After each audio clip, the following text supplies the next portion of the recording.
Hello, bonjour. I'm Andrew Mosker, President and CEO of National Music Center, and this is the NMC Amplifier podcast.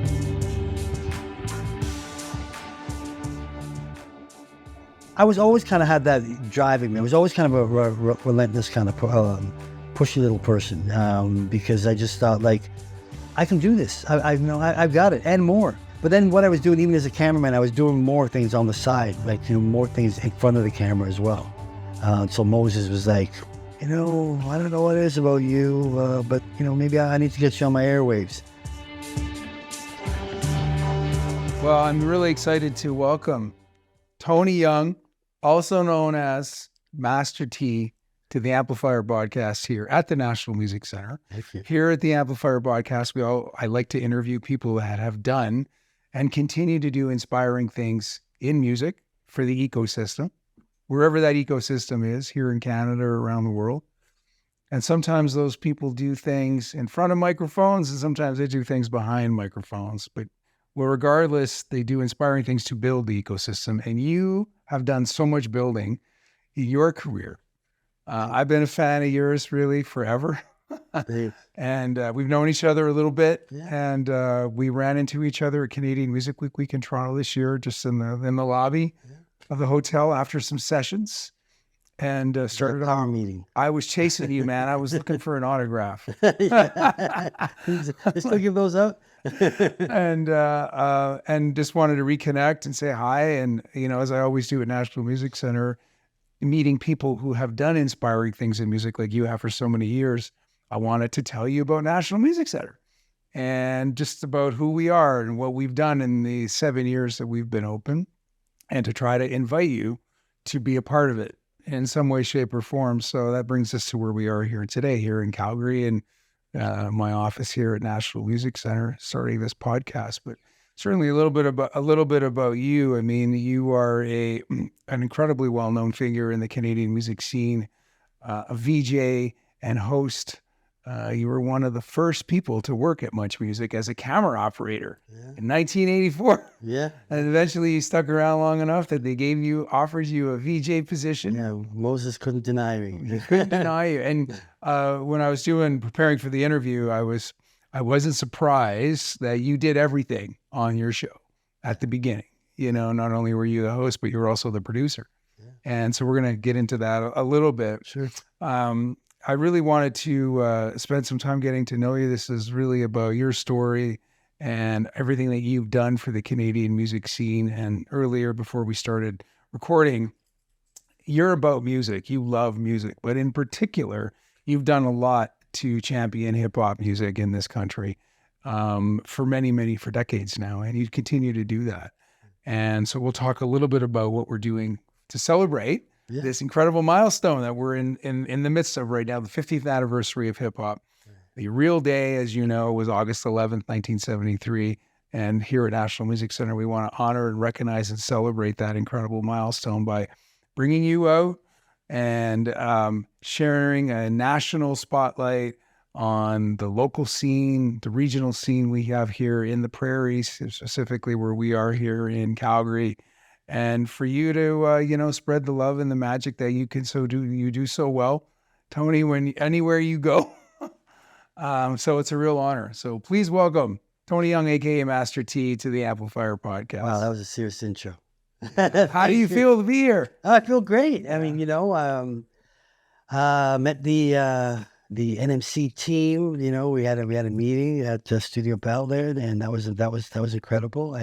And then Daniel gave me a tour of the space, and I'm a visualizer. I have to kind of have an understanding when I'm walking into, what it means, what it feels like, and so what do you think of the place when you had a tour? I'm beyond impressed because there's just things of just I forget the guy's name who does all the repairs for all the keyboards and everything. Jason? It must be Jason. Jason, yeah. Went in there, man, and there's a point where I almost wanted to grab a seat and grab a cup of tea because he was just.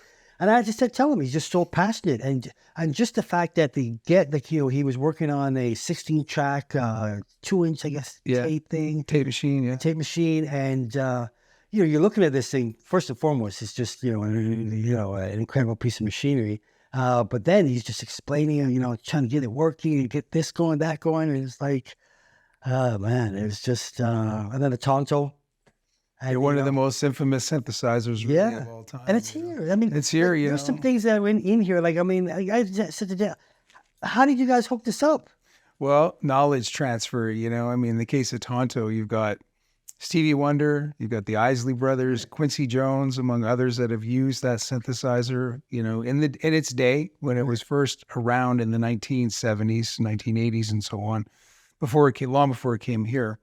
And when we built the National Music Center, when we envisioned it many, many years ago, it was a place where Canada's music could live and thrive. So we like to describe the NMC as a place where history can continue to make history.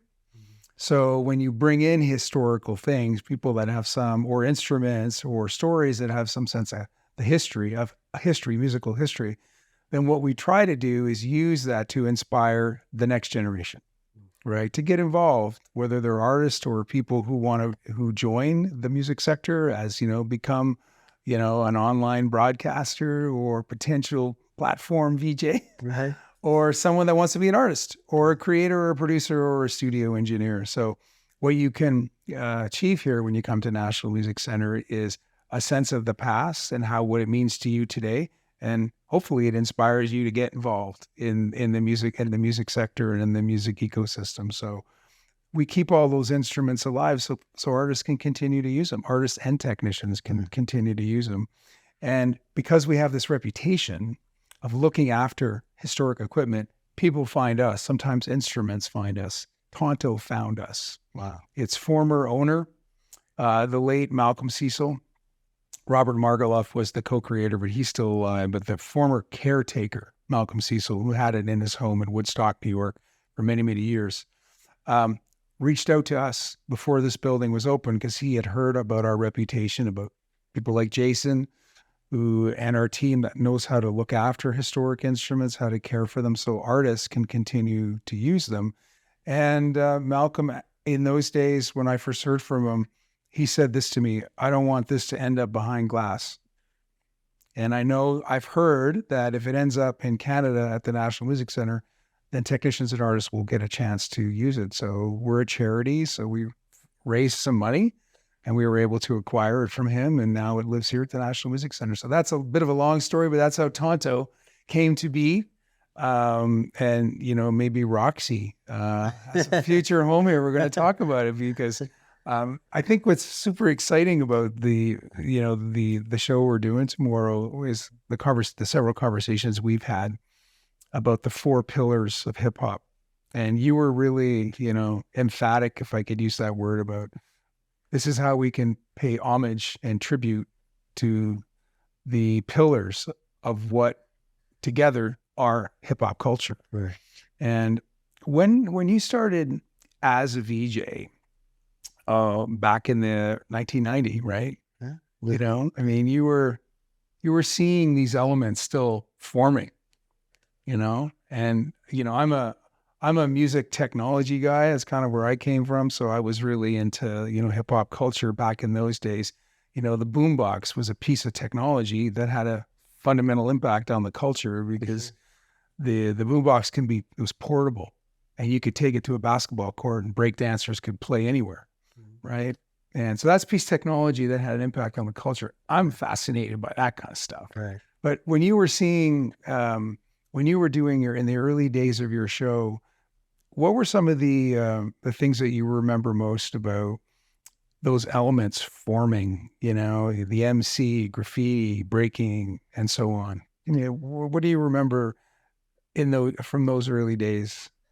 It was the streets. It's something that, in Canada, it formed from the streets. It formed with, guys like, Cardi as an MC, the stories of him taking scrounging, him and his friends scrounging to get bus fare to go to record somewhere. It's those kind of stories that resonate and live with him, but also lives with the culture. So it was when they came to me, meaning you had to have a video to come on MuchMusic. Seems like a common, thing that it would make sense. But a lot of artists was like, man, I got this track, I got a cassette, I want to come on your show. And I'm like, no, you got a video? And so there's a part of, I call it a tutorial, call it a teaching moment for a lot of these artists, was just like we had to kind of, instill in them, as much as you want to take whatever you deal with from the street, but you have to put it on video. You have to put it on film or video at the time, because if you want to get on MuchMusic, that's the only way. But you start to see everything from Ron Nelson, him playing indie Canadian stuff, to you start hearing the stories of like Maestro, Maestro coming out, and his track, his song blowing up nationally, and I think I know that inspired a lot of people in the country, and also they're trying to find their own identity, because you obviously had the fathers of hip hop in America, but the stories we were creating had our own stories, our own Canadian feelings, our own Canadian touches and spices and flavors. And, Cardinal's a true representative, bringing Jamaican patois, Jamaican culture, to the music scene. The Choclair, all these guys brought their different pockets too. So wherever they lived, wherever they grew up, this was something that they brought the elements of their, I don't call it the hood. Yeah. Wherever they grew up. The local community. The local community. Yeah. They brought that to the table and brought it in the music. Did you, when you were first starting out with those first shows at MuchMusic, and starting in 1990, then progressing onward, did you always feel that tension? Because we sort of feel that here at National Music Center sometimes too, where was there a strong gravitational pull to be Toronto-centric in terms of the artists, because you were located in Toronto, obviously, and artists could come closely, they could get to your studio easily, versus trying to be telling stories from different parts of Canada, while at the same time having all this influence from the United States, where the culture was really coming from initially.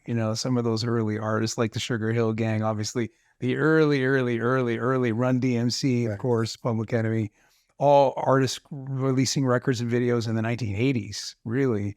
So how did you deal with that on your show early on? International, national versus local? Well, we loved when groups like the Maximum Definitive, out of Edmonton, would submit a video, and it was good. Yeah. It was an actual video, and the song was good, and we could play it. Yeah. Because for me, it was always about that national scene, that national perspective. Yes, a lot of the artists would come through Toronto, but the great thing was that I managed to tour, and I managed to see different parts of the country. So a lot of times when you go out there, the hip hop community would embrace you no matter where you were. If you're in the East or if you're in the West, they take you. Oh, there's a hip hop night on Monday. Come on out. Yeah. Here's an artist here, and here's an artist here. Okay, and I'd be like, are you guys doing a video? What are you doing? And they looked at it to me like they realized like, man, if I can get it on RapCity, or if I can get it on your show, X-tendamix or Demix, that'll give me some exposure. And then I should tell a lot of these guys, like, it's great you've got a single out, or if the reverse to that was these guys would put out a video, the video was getting traction, and they might call me and go, man, my video, somebody wants my video in Saskatoon, and I'm like, oh, that's great. Somebody wants my video in Winnipeg. Okay, that's great. Do you have any product for them? No, but they saw my video. I said, you're defeating the purpose here. You need to have product in the stores. Yeah. And so a lot of them are realizing like, okay, I'm not going to release that video until I have a 12-inch or have some product, even if, in the store. It might not have been a full album, could have been a 12-inch single, but they understood, start to understand, the actual theory, the actual process of, A plus B equals C. Right? No, that's so interesting to hear you say that, because it's almost as if when X-tendamix and RapCity and it seemed like your role on those shows was not only to amplify those music and play it, but you were almost a musical coach and manager to a lot of artists across Canada. Just giving simple advice like that. I mean, did that just happen by like naturally, or did you realize that was happening at the time? The thing was, I'd go somewhere, park there with my wife at a mall or something. I'd come back. Oh, hold on a second, honey. There'd be a CD on the windshield, or maybe a cassette on the windshield. Independent music on my car. And, they'd see me, leave it see there, you, yeah. see, and they'd have the name of the song and, their phone number. Some of the guys, I give them a call and like, what do you think of my track, man? Yeah. Yeah, well, can you hold on? You became an A&R man just by fact. Yeah, I mean, I wasn't signing anybody, but at the same time, I just became more of it was that level of mentorship, for some of these guys, and they genuinely needed the help, and if I could help in any way, for sure, because the big thing was it was about having a music video, and it seemed like a small feat, but that's what you needed. A prime example was a group called GCP, and they're out of this area called Flemington Park, and the one guy JB kept coming to me and going, "T man, I want you to play my video, man. No, not my video, because I want to come on your show. I got lots of music, man. I got lots of music. I got these different artists, about 10 different artists." I said, "Okay, but you got to do a video. Oh man, okay, all right. 4 weeks later, the man comes with this grimy, gritty underground video. And back in the MuchMusic, we had a programming committee. So the video would go through the programming committee, and the committee said, "Okay, that's deemed for RapCity, that's deemed for X-tendamix or to mix. So play the video. Yo, T, you got my video, right? I saw you play it, man. When can I come on the show?" Yeah. I'm like, "Okay, you can come on the show, JB, We book him in, lock him in. 16 guys show up at MuchMusic. And back then... The whole crew. Yeah. The entire crew shows up. Security's like, it's like 16 guys out there, and their beepers are going off. Their pagers are going off. I'm like, well... and so I said, "Guys, whatever's happening, whatever your side gig is, can you put the pager?" All right. They come in, we set the bed track, all 16 guys take a piece. Wow. And they did it live. And to me, it's one of those kind of monumental moments for me. Yeah, I've done big interviews, but that to me was the pride of what Canadian hip hop was and what it was about. And to this day, I've had people, stop me about that. "Yeah, man, remember that at GCP?" Yeah. Sadly, some of those guys, they're no longer with us. But I run into JB all the time, Mr. Entrepreneur. He's got a marijuana, he's got a weed store. He's got a chicken and waffle place. He's quite the entrepreneur. But that's great. Always been. Well, you were a mentor to a lot of people, and I feel like the our music sector, our Canadian music sector, we call it an ecosystem now. It needs mentors, and I feel that when I hear these stories about, the what you created there as a process, a lot of people could look back and go, Master, you opened a door for me, man, or you gave me some advice that made a difference. Did you feel when you moved here from England, and you were going through, you're getting used to living in Canada. I know you hated it for the first few years. Yeah, I didn't like it. But at least a spark went off with you, and you had the right teacher that saw some talent in you, as an actor, impersonator, right? And you did well in those electives that you had to take in summer school, right? And then suddenly you're in television and broadcasting school, and then learned how to use a camera, and then you put your time in. One statement that sticks with me from just some of the research I did about you was how you were, even for interviews, that interview with with Tupac. Right. You didn't have a plan, you didn't have a script, you just kind of made stuff happen. Yeah. Was it like that even with X-tendamix and RapCity, or did you have a bigger team kind of working on all of these, especially as it related to the local impact and regional impact? Was a lot of it organic, or was it planned out? Oh, I mean, as far as preparation for things like that, or interviews? Oh, the team? You're talking about MuchMusic? Yeah. You're talking about CBC. Talking about MuchMusic. We'd roll up CBC and have like 6 people. There's a funny story because remember Dan Gallagher? Yeah. My good friend, I love Dan Gallagher, and he was I always connected with him. We're both going to interview MC Hammer. We're on the plane going to LA, and he's got all his notes all highlighted and potential questions written out for him. And I'm sitting there just like, going through this CD and literally, and but that was, that was MuchMusic. MuchMusic was like, okay, we got a cameraman, we got a producer, and we got a VJ. Yeah. Go out there and bring it back. Yeah. There was a lot of just Capture the moment. just capture that moment, Yeah. and you just ran with it. And there was something where I think for me was through doing my early show X-tendamix. A lot of times I used to have these reggae dancehall guys come on. There'd be no bio. There'd be nothing. They'd come in and be just like, okay, so you can't keep asking. Well, they'll produce your record. I just start talking. We just start having a little bit of a conversation. And they appreciated it because it wasn't just some stiff interview. Yeah. It was funny because when I did become an actual VJ, one of my first interviews, I probably read this, was John Hyatt. Wow. John Hyatt? John Hyatt. Like the singer-songwriter John? Singer-songwriter John Hyatt. I know. Yeah. Wow. He came in, had a record out. It was one of my first times being a VJ. I didn't, I was up late and I didn't do my process of interviewing process with him. He tore me apart. Like what he was he just made me look like a rookie. And the record label was saying, well, he's going through this kind of transitional time. He's around a young group of musicians, and so he's probably living life a little bit. He probably thinks he's a little bit cool right now, and you're just a bit a brunt of what he's going to go through, and he's going to trash you.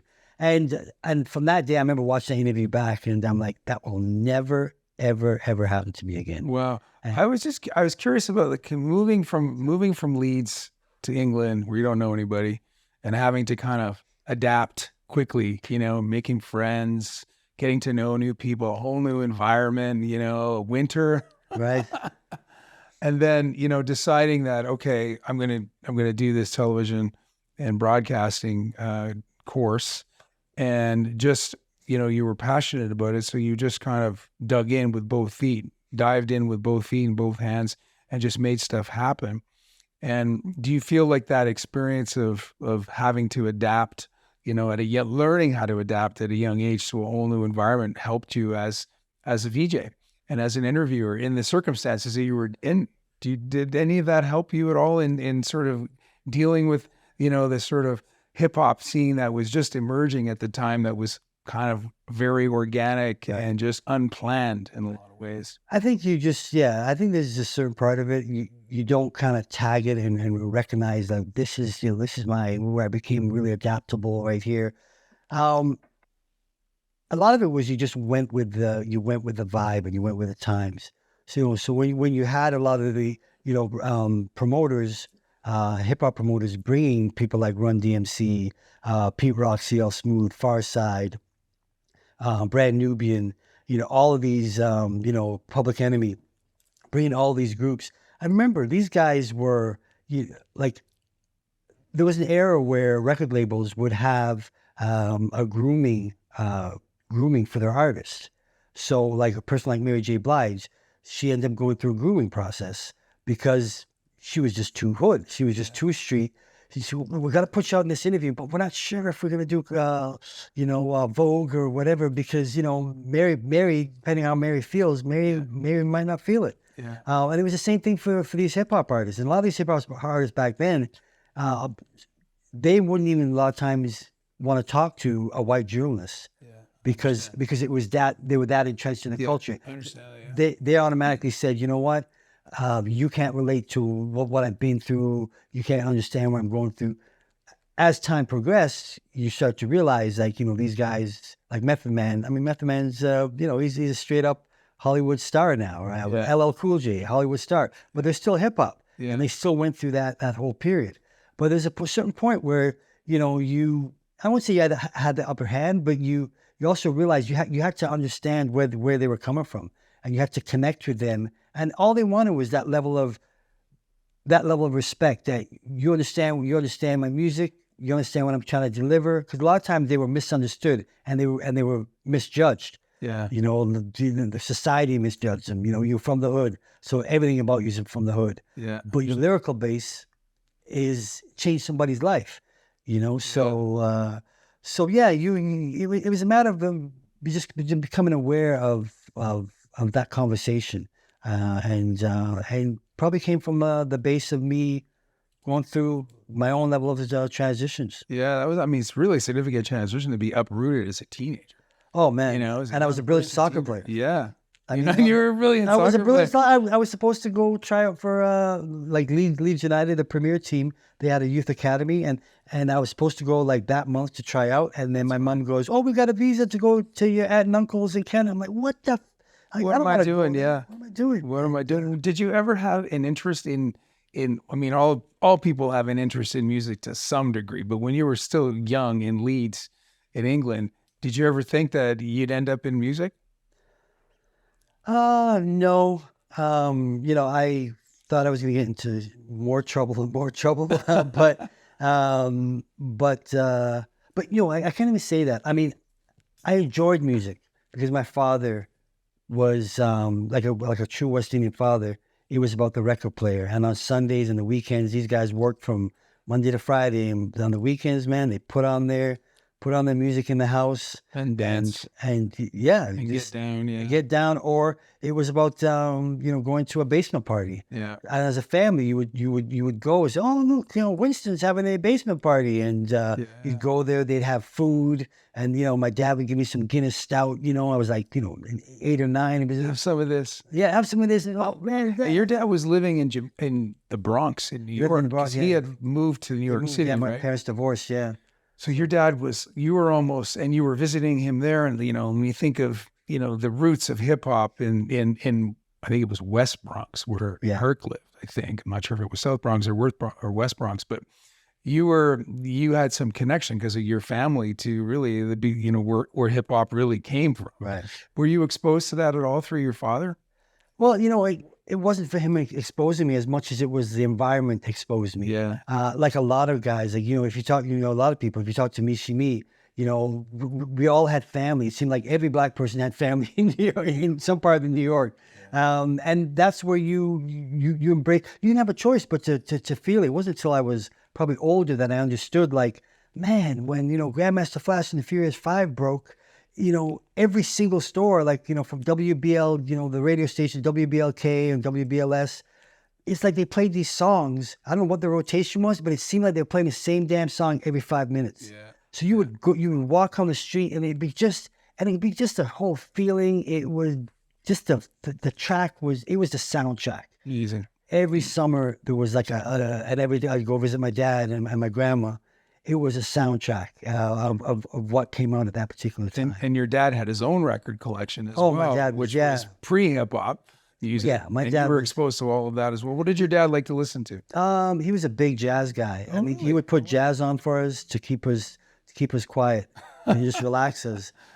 Like Miles Davis records, ballads. We're talking. Yeah, we're talking. Yeah, one of my personal favorites. I remember going with my dad. He took us to go see Sonny Rollins. Oh wow, tenor player. I don't even know how old I was, but I'm going in this smoky bar. I'm sure it wasn't legal, but I'm in this bar.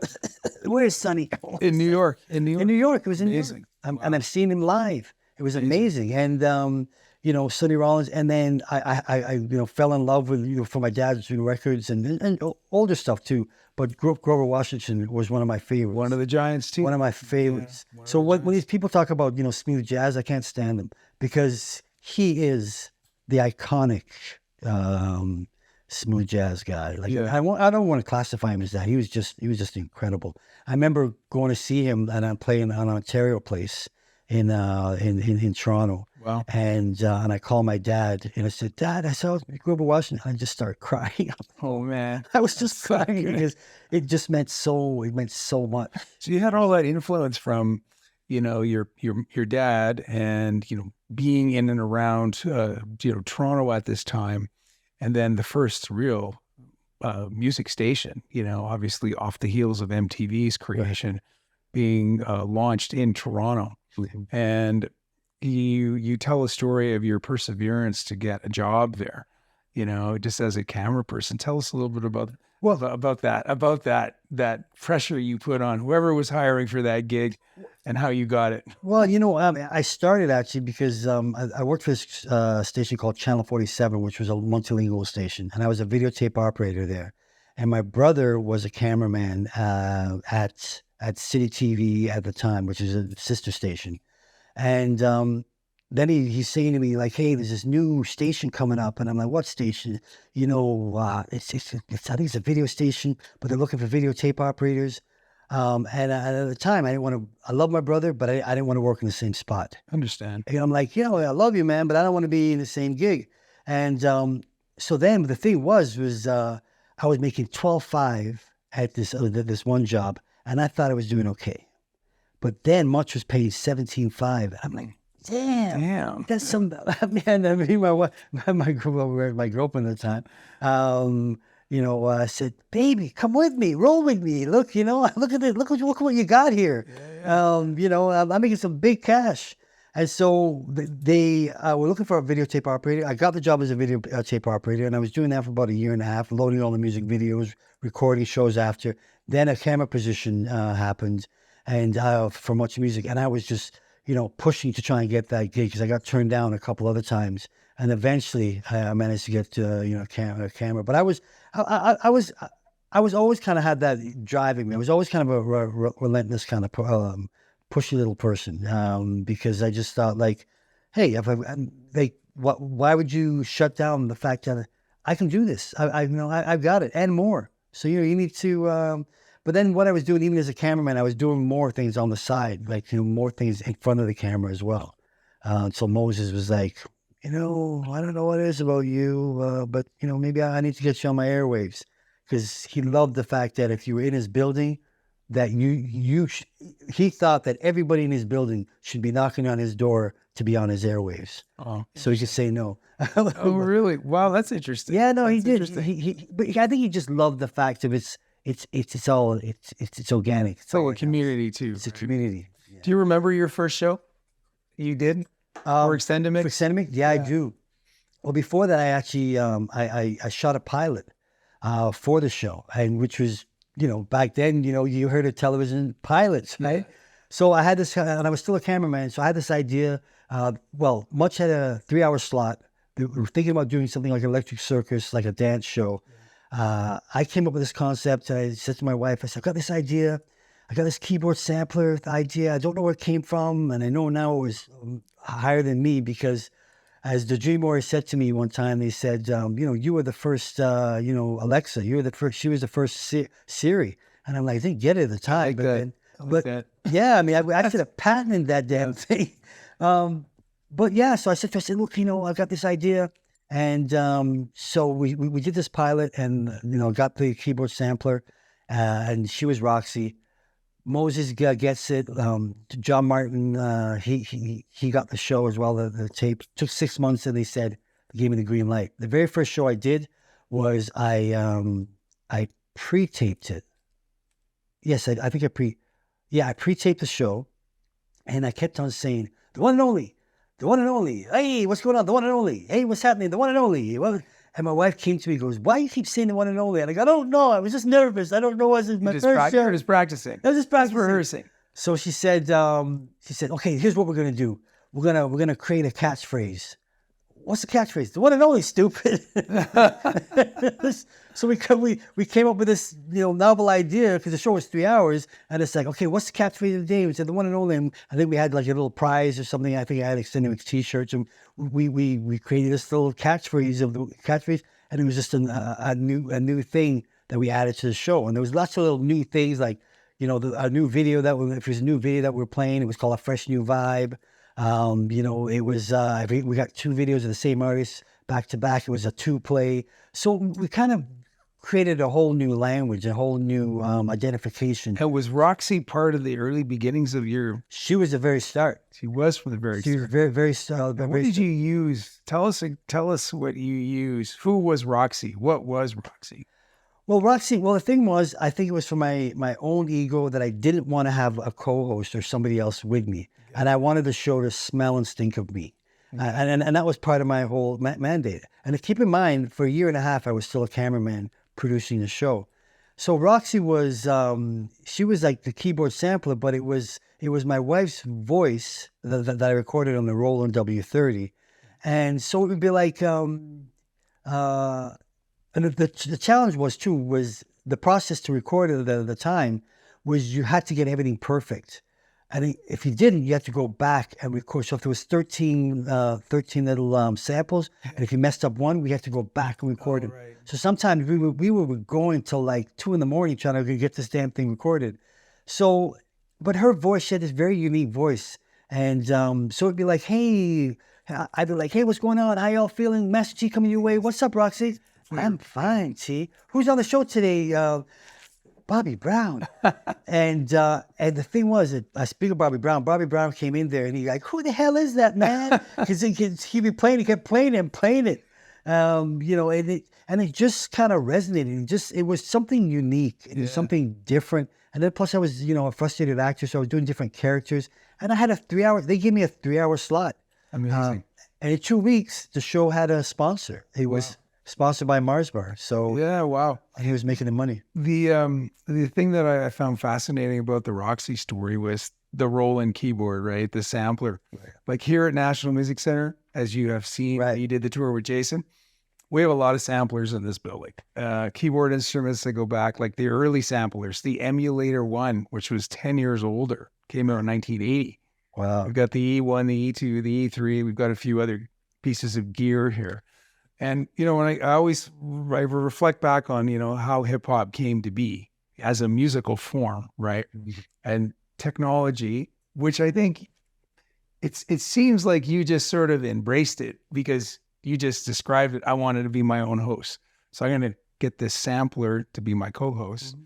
But in a way, you were just kind of living these hip hop rules. You were kind of using technology in a new way, to help you co-host the show. Yeah. Right. And just like Herc did with those turntables, mm-hmm. Spinning a track over and over and trying to fuse them together to create something new. And you sound like a legend. It's wild. You sound historic. It's like when I get back to those pillars that we talked about before we brought you out to Calgary, the breakdancing, the MC, turntablism, right? And graffiti.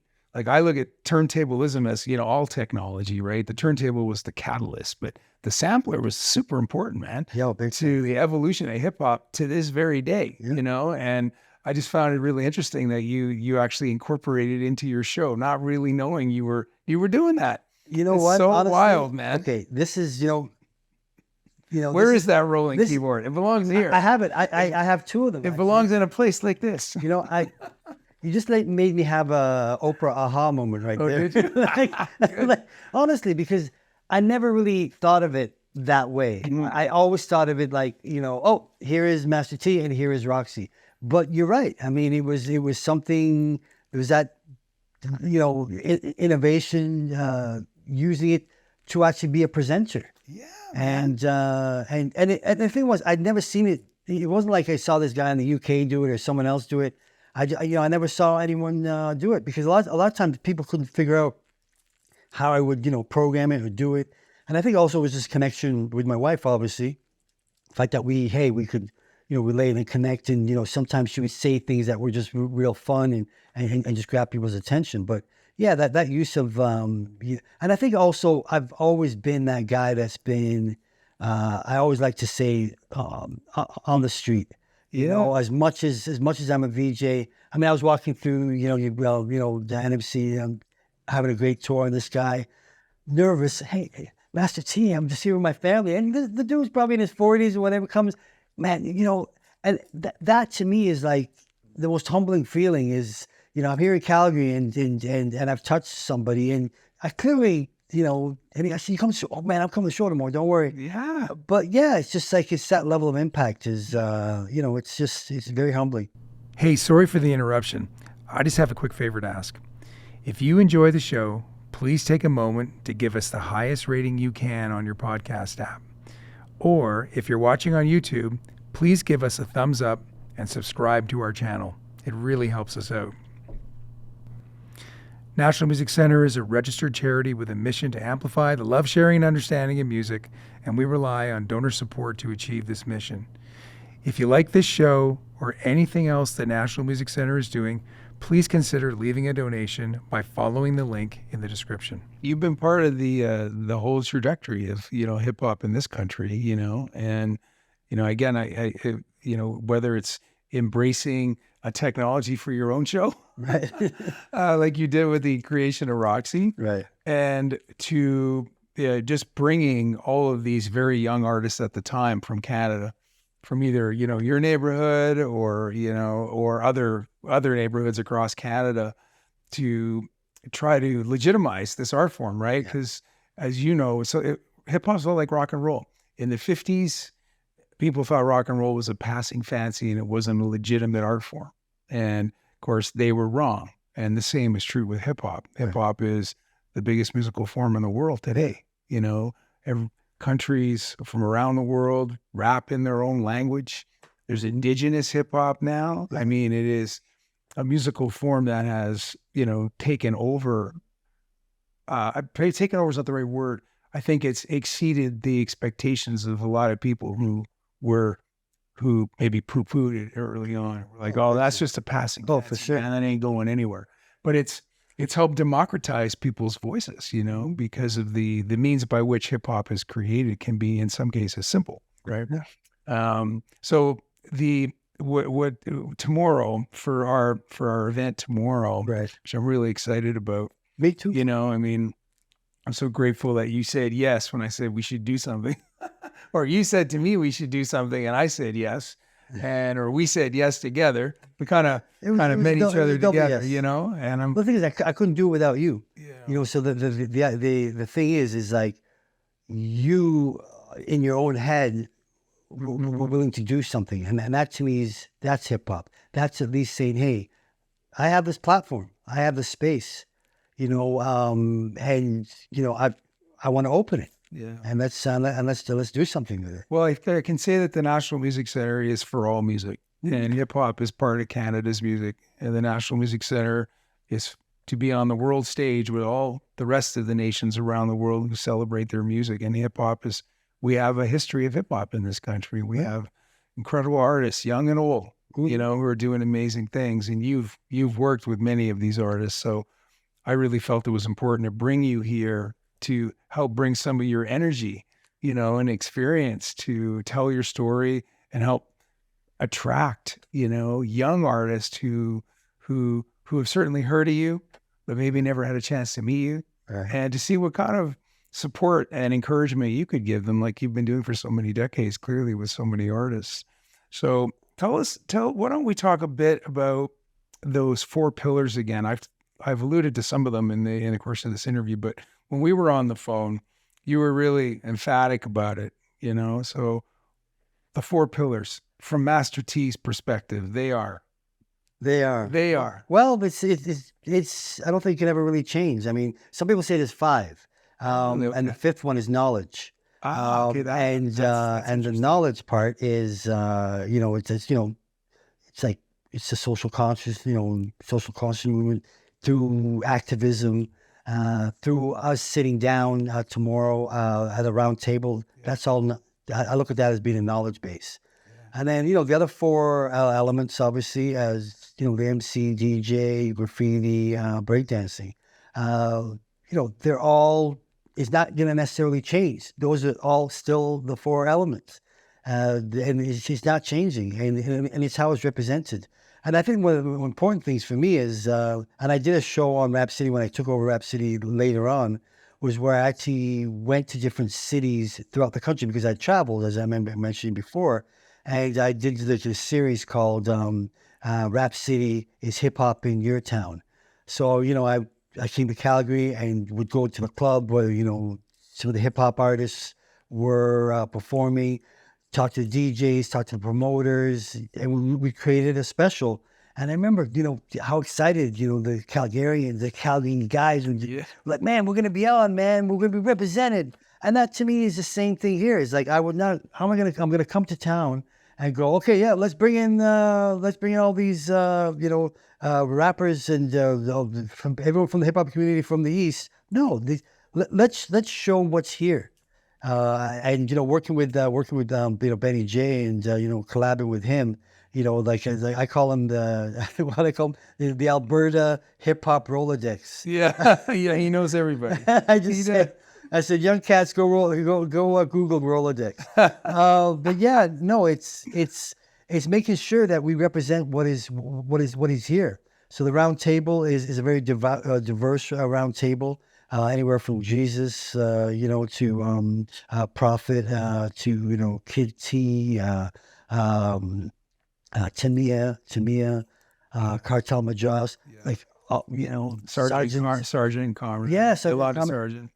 All of these artists, and the beauty of it is they all represent a different type of hip hop. That's great. So back in the day, you guys like, yo, man, I'm strictly hardcore, man. Yeah. That's it. That's all I am, man. That's all hip hop is, rap is. Now it's lo-fi, hi-fi, and trap, this, whatever it is. It's evolved again.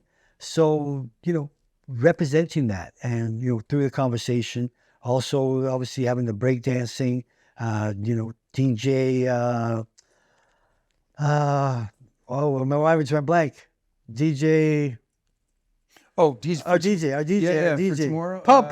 Yeah, DJ Pump, man. DJ Pump tomorrow. Yeah. The legend, DJ Pump. Yeah, so DJ Pump's going to be in there. A graffiti artist as well. So like all these, but they're all from here.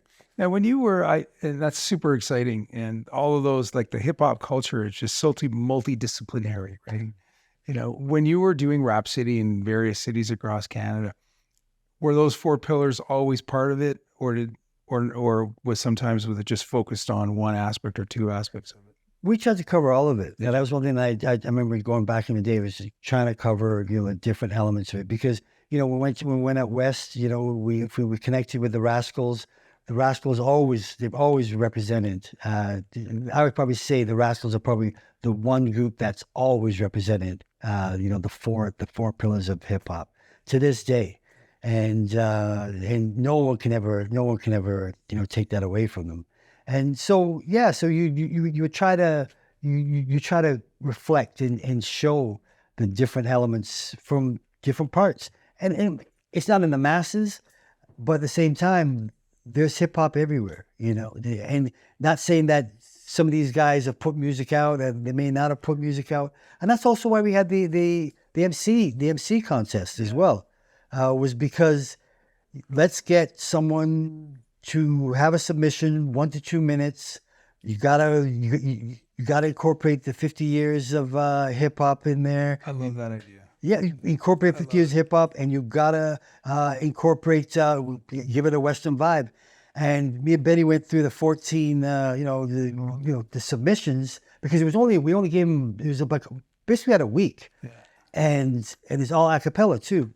Some of the stuff in here, man, just the content and just the lyrical, it really blew us away, because, man, I heard some things that I remember coming to visit, like some clubs that this one particular person was rapping about.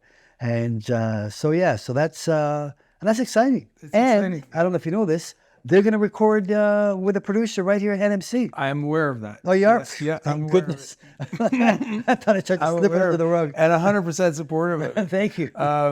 Again, when I was preparing for the interview and just looking to see what was out there, who had written or commented on the 50th anniversary hip hop, there was a big show, Yankee Stadium, on Run DMC and a bunch of other artists, and a lot of articles online about what does it mean, what are the milestones, and that Sugar Hill Gang Rapper's Delight, the long version. You just read about how that record came together.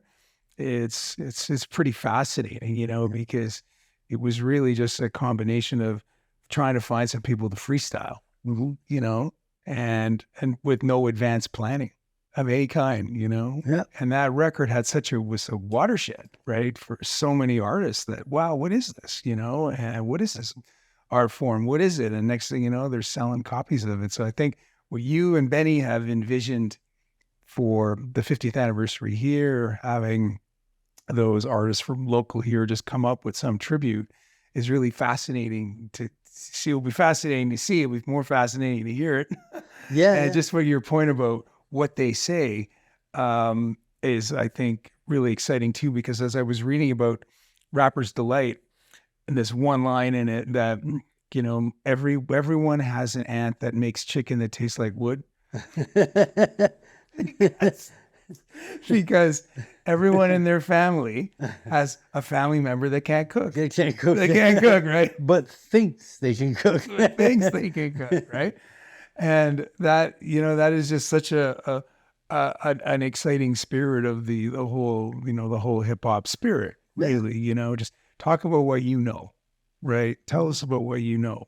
And so I think this competition that you guys have envisioned is really exciting, man. And I'm really looking forward to it. I'm like totally pumped. You know, like, you know, because it's interesting because you get the person that's, you know, written it down, you know, lyrically and performed it. And as my wife has said to me, now let's just see who can perform it live. Yeah. That's going to be a component that you got to deliver as well. You got to come and, you know, it's not just like, okay, let me just recite my lyrics.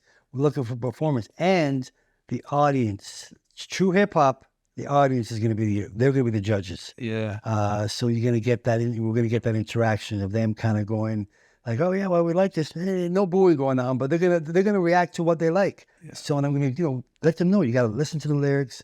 Listen to their delivery, the cadence, how they're performing. Yeah, that's what it's about. It's exciting, and like those other pillars that you touched on, and I hadn't thought about knowledge in terms of activism. It's so important, particularly for, you know, the message itself, you know, but and also the means by which the message is created, because it comes from so many different environments. When I was, again, doing my research about the Bronx in particular, there were some things going on in New York at that time that drove a lot of people out of the Bronx. Right. And so it was a poor neighborhood.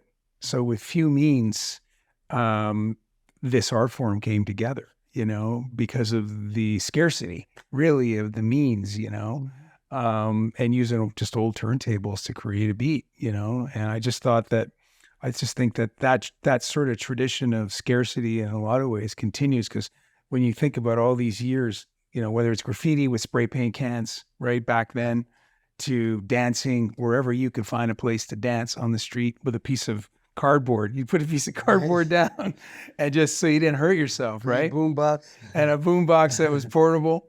You know, when you think about hip hop all these years later, there's graffiti in museums now, right? You know, that has that spirit of what you used to see on the trains in New York, on the exterior of those trains, right? Yeah. And some of it's still today, right?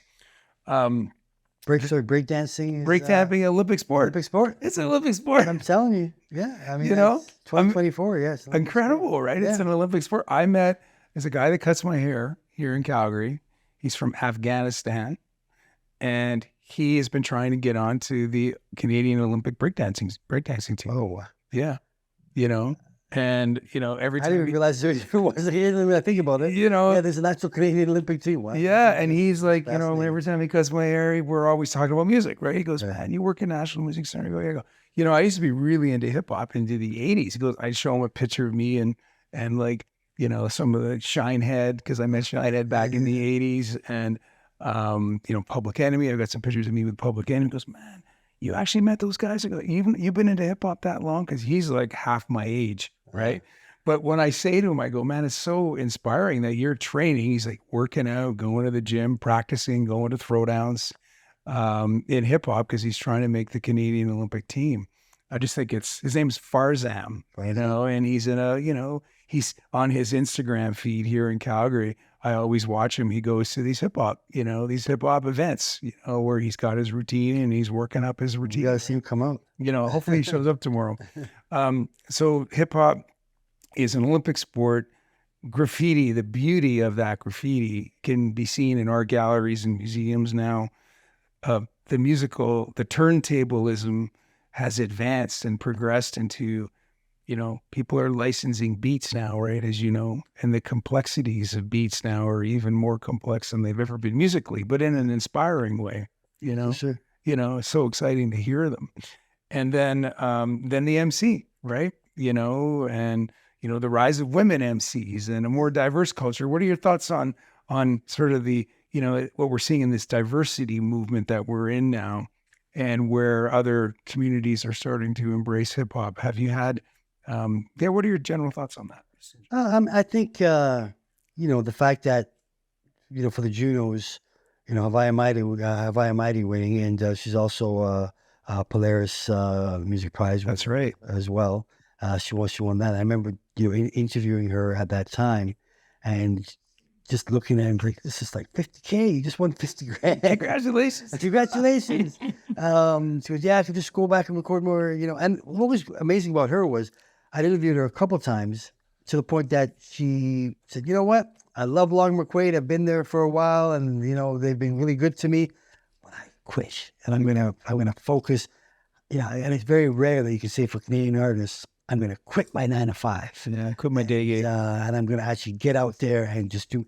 And then here's someone who is, and I look at her as an example because of the fact that, her rap cadence is so unique and so different. It's very, kind of this aggressive kind of style, but yet very conscious. Mm-hmm. And so you really have to kind of take that couple minutes to just listen to what she's rapping about, some heavy stuff, and she's having the ability to tour, the rest of the world. And I think that's one thing, I try to share sometimes with artists, like just independent artists, you don't have to be on a major label. Cadence Weapon. Good example. From Edmonton originally. Yeah. Man just got married, so he's got money. Yeah. Had a big splash wedding.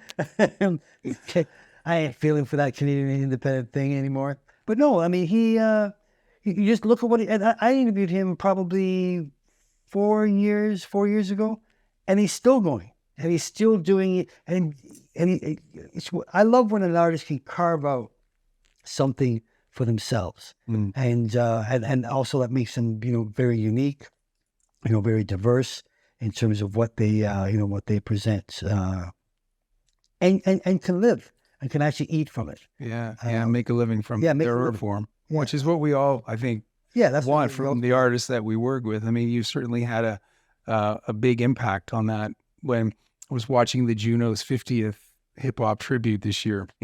You've obviously had an involvement with virtually everybody that was on that lineup, from Cardi. I've seen you interview Cardi before, Maestro, and the list goes on and on.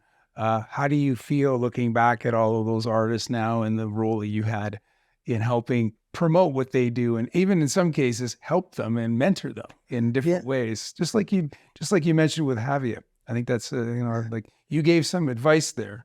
Right. You don't need a major label. You can do it yourself. You can quit your day gig and just make it happen, right? That's advice, right? That's the kind of advice that you can share with anybody because you've seen so many artists and talked to so many artists over your life. But how does it feel looking back on a tribute like that particular one all these years later in the role that you've had with all the different work that you've done with MuchMusic and just independently on your own?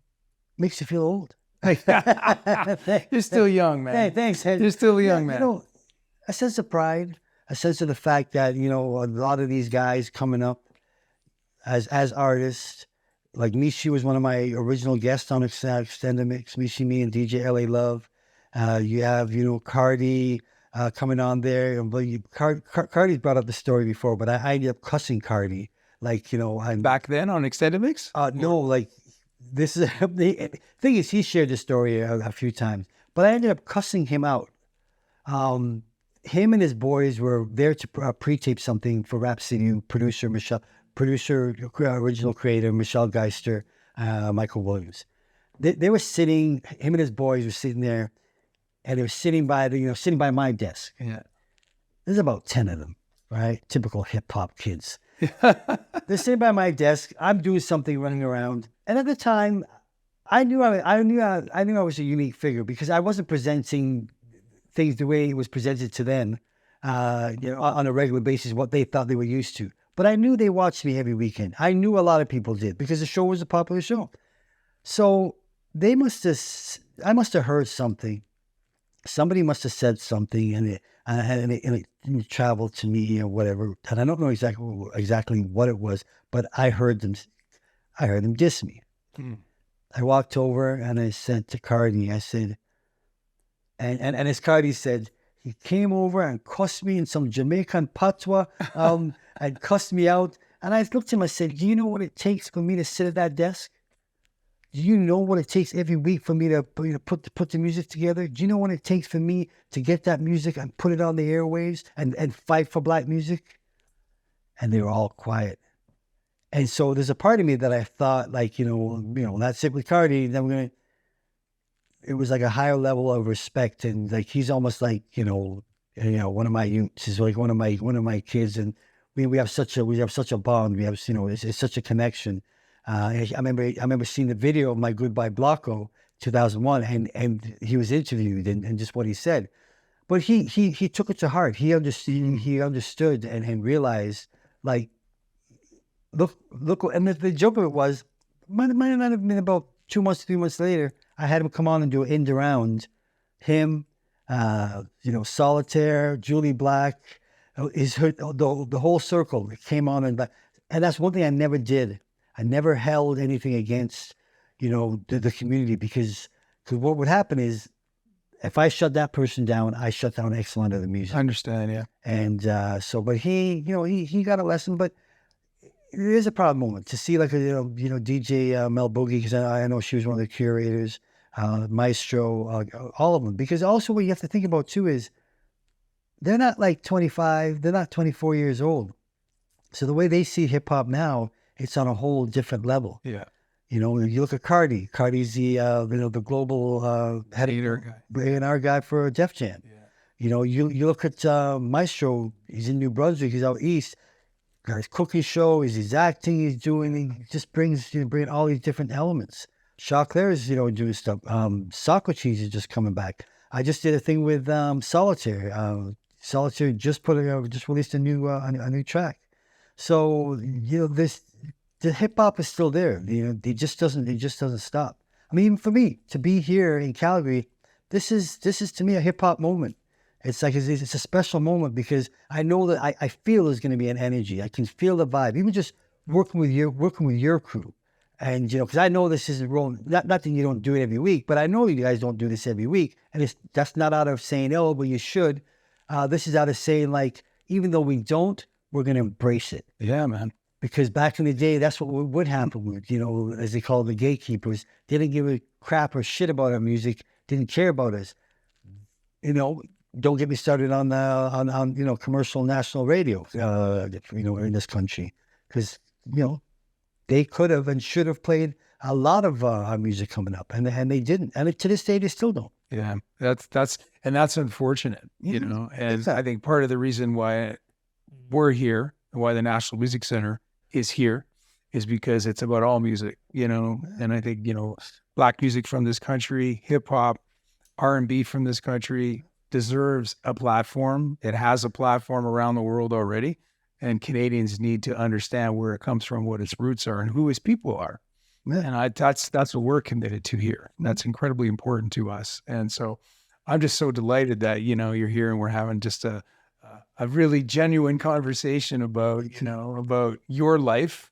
And I think the impact that you've had and the resilience that you've shown, Tony. You've shown a lot of resilience over years. Many people in hip hop have, because it was a lot of pushback, for all kinds of reasons, as you know. And it's changing. It needs to change, continue to change. And, places like National Music Center will always embrace hip hop. That I can assure you, we'll continue to do. This is just the start. This is just the start. As I've said to you before, this is just the start. There's a lot more we can do together. And one thing I wanted to touch on too, as it kind of relates to the future, is I got a couple more questions. you did an exhibition in 2014, I believe. Right. So obviously, Demix and X-tendamix and RapCity. I understand you're a collector of things. Yeah, So I didn't you're consider myself one, but yeah. so all of the artists you've met and maybe the sets that you had in those shows and many other things that you've collected along the way, including that Roland sampler. Right. You put them on the road, or they were on exhibit, I believe, in Ontario. Right. And that to me was, way ahead of its time in a lot of ways. There are a few 50th anniversary hip hop exhibitions that are out now. There are certainly more in the works. It's something we definitely want to do here at National Music Center. We've talked about it. Putting an exhibition like that together takes some time and some resources and people. So I'm really curious to know, how did that exhibition come to be, and where are those items now as we speak? Well, I still have them. You still have them? Yeah, they're still, either in boxes or, locked away somewhere. But I know where they are. And my wife and I, we curated it. And what it was just looking at stuff, because we'd moved, and then I started to separate things. So we'd move, and I'm like, wow, this was Cross Colors, like, a major clothing brand. This was, Two Black Guys. It was a major clothing brand in Toronto. There was a section of just promotional items that you used to get from record labels. Like record labels it's almost like they tried to do each other. It was like, I remember I had this Tommy Boy, Carhartt Tommy Boy jacket, original jacket. And it's what my wife used to do, these old clothing shows and sales.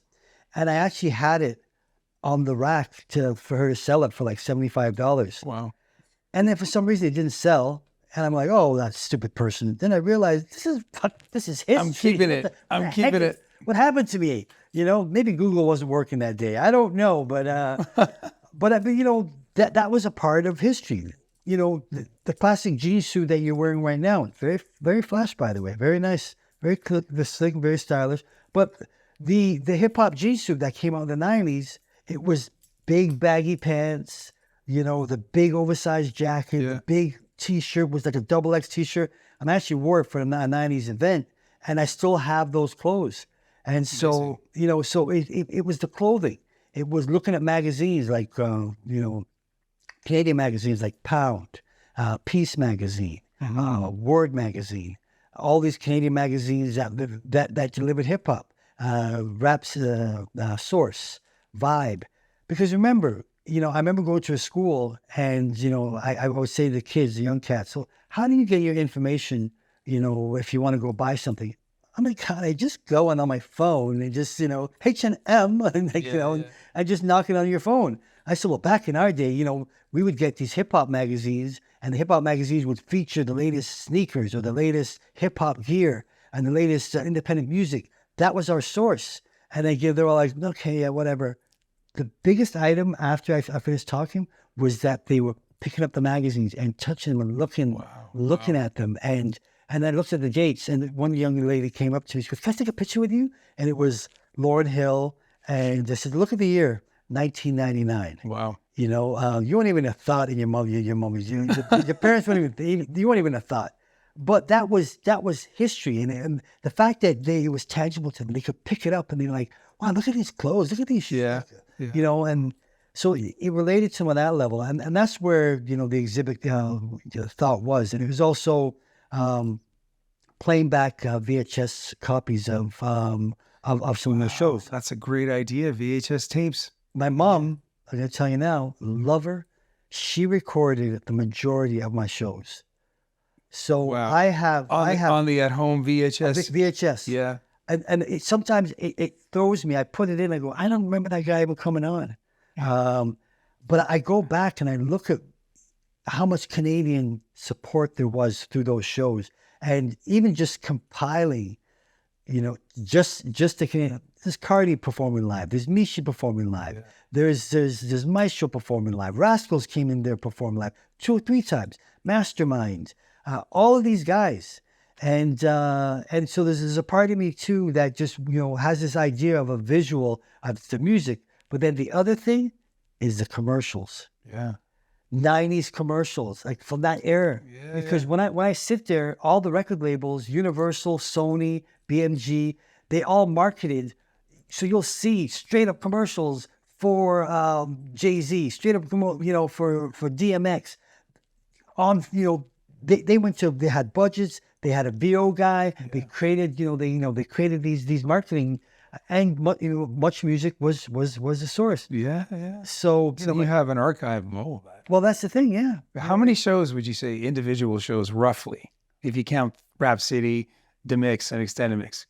You have any idea? I have absolutely no idea, because I was on the air from 1990 and left 2001. That's 11 years. It's a long time. It's a long time. Long to them, man. But yeah, so Well, you've got an archive, so someday we'll have to count it. yeah. Yeah. Oh yeah. I mean, I think you've got like the workings of a future show, and There's like, a couple of things there. yeah, I mean, I only saw some pictures of it. Yeah, right, yeah. that you had sent me Right. on your website there. So again, thinking about the history and call it the archive, Right. the exhibition that you did, you're thinking about the next generations, of hip hop artists, rappers, dancers, graffiti artists, turntablists, or other technologists that use, these technologies to make beats. Do you have any sense of, what you see happening in hip hop in the coming generation? Anything you're excited about, or anything you see in the crystal ball that you want to share? Well, I think some of it sometimes having a conversation. I was talking to an artist by the name of Rochester, a great artist out of Toronto. I was, just doing an event with him yesterday, and we were having a conversation, and my wife goes, "I don't like this certain hip hop," and he goes, "Well, have you heard this type of hip hop?" And he goes, "I think you'd like this artist, because this artist really kind of has that old school flavor, but unfortunately, you don't get to hear him, on a mainstream level." So these artists are out there, and I think that's what the thing is always about hip hop, is the fact that I'm not going to sit here and rhyme off a ton of artists. Oh, this one's the next one, this one, but I know there's always a high level of evolution. That it's always evolving. There's always a new artist doing something or bringing something. If it hits the mainstream, then it's like, oh, okay, yeah. But these artists now, they have a world where they can accumulate social media numbers in the thousands, tens of thousands. So they're self-empowered. They have the control of their music, their merch.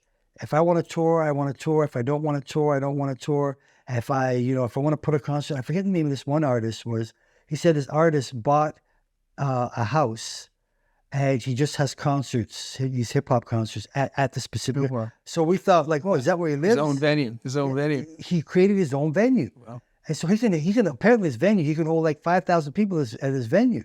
And so we go, is it like a George Strombo, when Strombo has people come to his house to record the show? And it was like, no, the guy doesn't live there. I'm like, oh, sorry. Oh. All right. He bought this house, and his family cooks. They do the merch. They do have, and I forget the name of the artist, but he's like that is just that can be done. Yeah. So it's just basically greher control. Greater control. So you have some options. Gives you a lot of creative options to do what you creative want options. to do. Yeah. Because there's still that people that look at the big record label as the big bad wolf, at times, and then as opposed to having the indie label. That's where the true essence is. But even indie labels are, now there's a lot of bullshit too, because indies they've gained and they garnered enough power, and once they become big enough, they're just as big and powerful as a major, because a lot of times they're working with the majors anyways. Exactly. So yeah, I look at it as being the culture will still evolve. I also look at this moment as the hip hop, the 50 years of hip hop, as a moment to pause. Yeah. For me, it's a moment of reflection. It's a moment for my own self to look at, like, wow, like, I go back this far in hip hop. Mm-hmm. One of the things I'm probably going to ask people tomorrow is, like, what was your favorite? What decade of hip hop did you grow up in? Some might be there in the 70s, some might be 80s, some might be 90s. That's right. Some might be 2000s. But they're all going to represent some level of this music. Yeah, it's exciting. You know, I mean, I got to see Diggable Planets this summer. I didn't expect it. Next thing I know, I'm at the show. They just did a set at the Folk Fest here. And that's sort of my generation, you know? It's like, it's a lot of jazz grooves in it. Yeah. A lot of big chords that you hear in jazz, and just the whole approach, the aesthetic, as they say often in the music. You know, it reminded me of growing up, you know, and that's the hip hop that I was first introduced when I was younger. And so I think that's going to be really exciting for you to ask that question to all of these artists here that are part of the celebration, you know. So, well, look, it's been a real pleasure, Tony, Master T, hanging out with you here at the National Music Center. Man. You know, like, seriously, man. It is beautiful. You know, great questions, great conversation. Great respect. Appreciate it. You know, I've been a fan of yours for many, many years, long before I got into this industry, watching you on MuchMusic. And I've been a fan of hip hop as part of my upbringing, you know, where I grew up in Montreal. It was a big emerging hip hop scene there. And I used to listen to Mike Williams. Yeah. There's his own show in Montreal. The original guys back you know, then. In the early days before he went to MuchMusic. Right. And so I can speak just from personal experience that it's been part of, you know, my soundtrack growing up, you know, and in a really diverse community in Montreal where I grew up, and I have great fond memories of it, and I just love the art form, and I love the culture, and it's just such a great honor to have you here on the podcast and have you in the house here at National Music Center to talk to some artists from this part of the world. Yeah. And I'm super excited to hear how they're going to be excited to be in your presence, man, and to show off what they do best in the hip hop culture for today, and also for, you know, advancing all of those wonderful things that hip hop is for future generations. So I appreciate that. You know, this is just the beginning of our conversation. There'll be many more after this one. So I'm excited about working with you on other projects in the future, and maybe there's an exhibition. So don't do anything with that stuff you have at home. Hold on to it. It's already been shipped out here, honey. Ship it out here, Calgary. It'll get here in time. Don't worry. Got it. No, All right. Respect, man. Thank you very much. Thank you. Blessings.